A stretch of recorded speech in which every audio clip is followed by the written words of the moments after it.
And I forgot, yeah, and they didn't have any bread because we have come at 9:02, which probably wasn't the smartest idea, but I was really lazy after a hard day's work.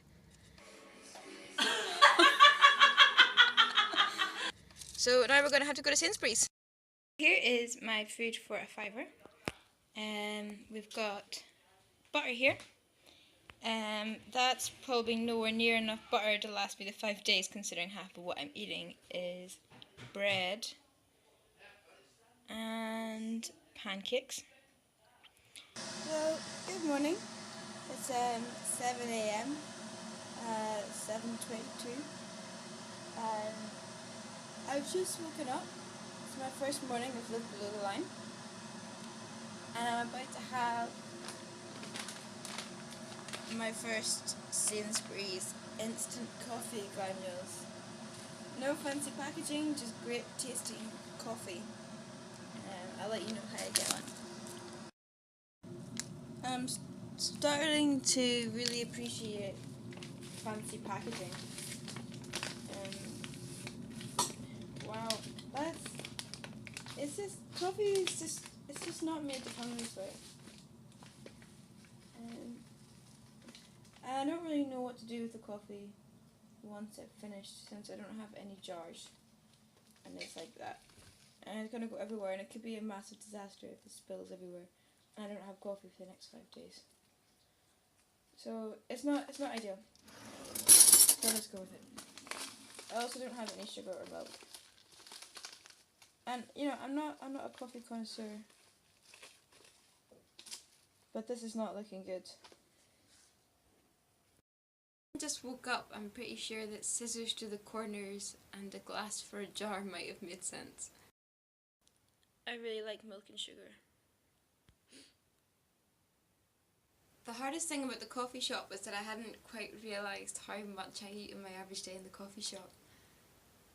I don't realise how much I pick at just food all around me constantly, little bits here and there, and I still had the habit of going and reaching for the food and then realising I couldn't.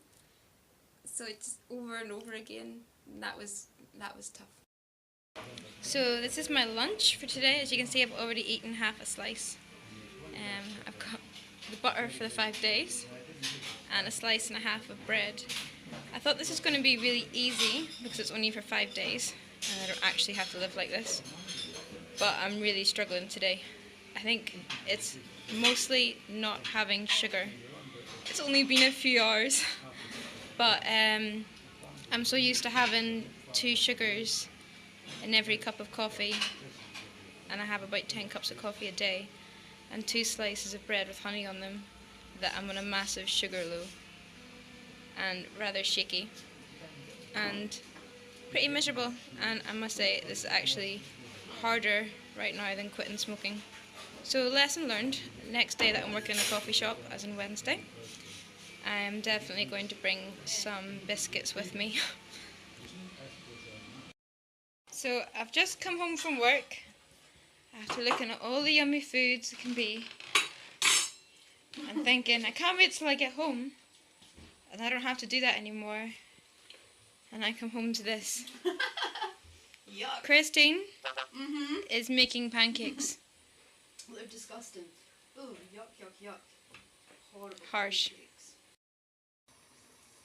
Right now I'm making my dinner for the next 2 days. Some spaghetti and, oh no, tomato. Unfortunately I made a bit of a mistake in that, firstly I put the oil in the other pan, which is the bigger pan.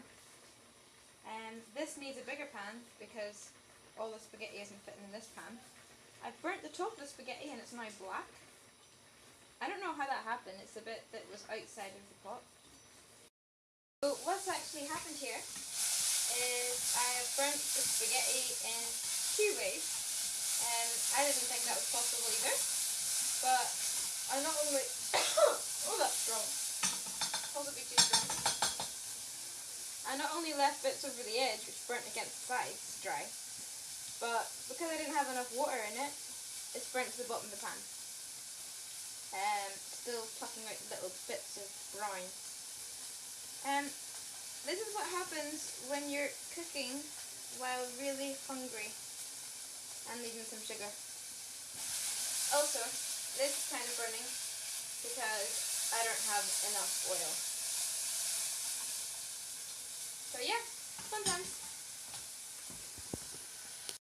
As you can see, we are back in Ian's car, and we're on our way to Tesco's. What with my little sugar load today, I think it's time to get me some more chocolate. This is the bitter end of my £5 budget. I've got some 48p reduced butter beans, 30p Tesco's value chocolate, and 43p Tesco's value bourbon creams. I got it all wrong. I thought I still had £1.42 to spend. I actually had 88p to spend, which means I've got to eliminate one of these.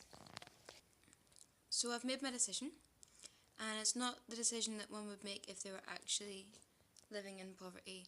I've decided that because it's only for 5 days and what I really need is energy, what I could really do without are the butter beans, which means 5 days of plain old boring pasta and spaghetti and tomato, but at least I'll have plenty of energy.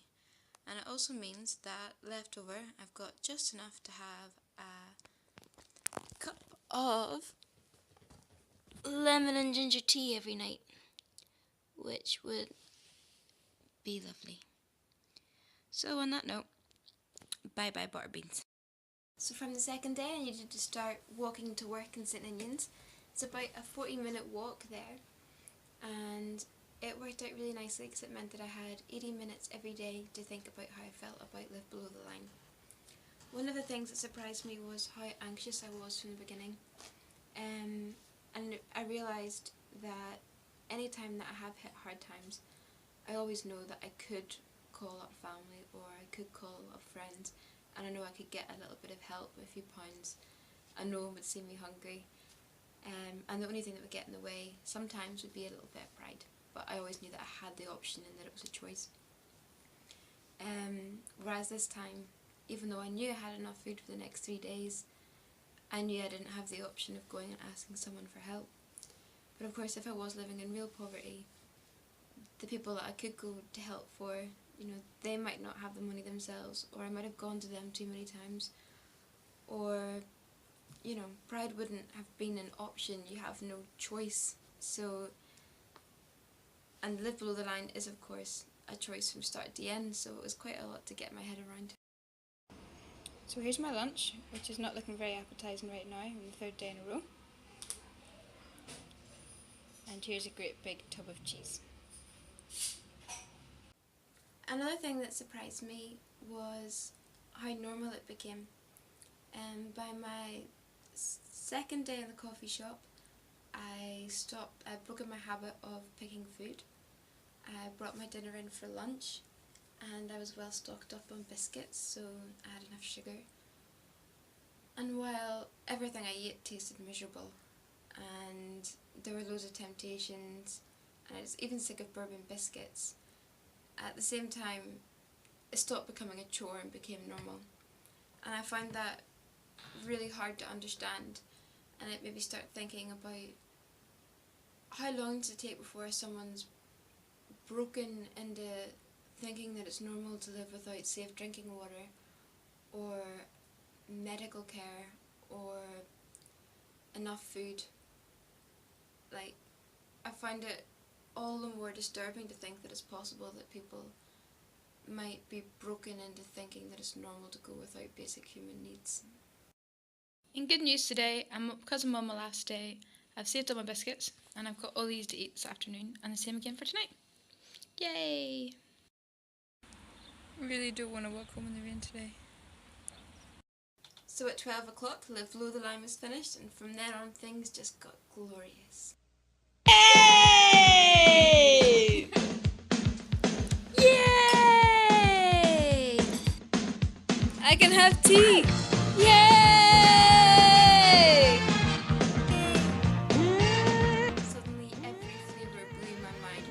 I would totally recommend anybody to try Live Below the Line just for that immense pleasure of tasting nice food afterwards. Hey! And I just can't wait till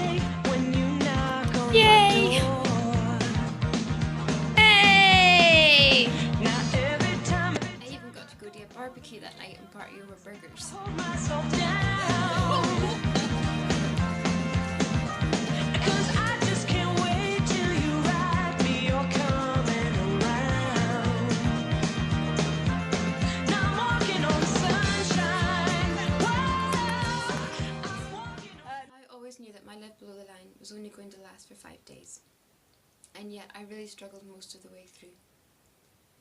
To live like that all the time and not see a way out can only be soul destroying, and yet 1.2 billion people across the world today are living in those circumstances. If you would like to do something to help change that, you can donate money to Oxfam through our Everyday Hero page. Just search for Oxjam Stirling Takeover as a hero.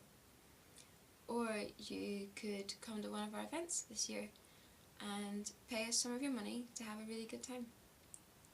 If you'd like to hear more about Oxjam Stirling Takeover, please search for us on Facebook. Closing time, another day is done. When a boy walks in the door and points a pistol, he can't find a job, but Lord, he's found a gun. He pulls it off with no trace of confrontation.